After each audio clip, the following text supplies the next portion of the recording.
বিশ্বাস করো আমি জাস্ট ভাবতেও পারছিলাম না যে অল্প তেলে এত সুন্দর ছানার ভাপা রেসিপি হতে পারছিলাম। পনির কিনতে, পনির পাইনি বলে ছানা কিনে নিয়েছি, এবং ছানা যখন কিনেছি আমি তখনই ভেবেছিলাম যে ছানার ভাপা ট্রাই করবো ফার্স্ট টাইম, আমি আগে কোনোদিন করিনি।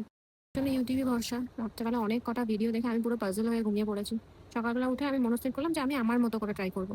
তাহলে চলো তোমাদেরকে আমার রেসিপিটা শেয়ার করি। তাকে একটা নারকেল আনতে পাঠালাম, আর মিক্সির মধ্যে আমি একটু সর্ষে, পোস্ত, জিরে আর লঙ্কা দিয়ে আর নারকেল কোড়াটা দিয়ে একটা পেস্ট বানিয়ে নিলাম। তারপরে একটা জায়গায় ছানাটাকে নামিয়ে ওর মধ্যে পেস্টটা দিয়ে একটু নুন, একটু হলুদ দিয়ে ভালো করে মেখে নিলাম।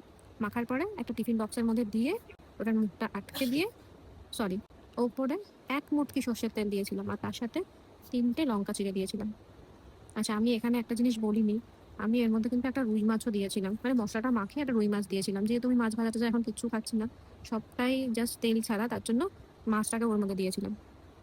ও শোনো না, যদি এরকম অল্প তেলের কোনো রেসিপি তোমাদের কাছে থাকে তাহলে আমাকে অবশ্যই কমেন্টে জানিও। আর যদি তোমরা এরকম অল্প তেলের রেসিপি আরো জানতে চাও সেটাও আমাকে কমেন্টে জানিও। আমি তাহলে আজকে লাঞ্চটা সেরে নিই, আর তোমরা এরকম আরো ভিডিও পেতে আমার চ্যানেলটাকে অবশ্যই সাবস্ক্রাইব করো, ভিডিওটা শেয়ার করো তাদেরকে যারা খাবারে অল্প তেল খেতে পছন্দ করে।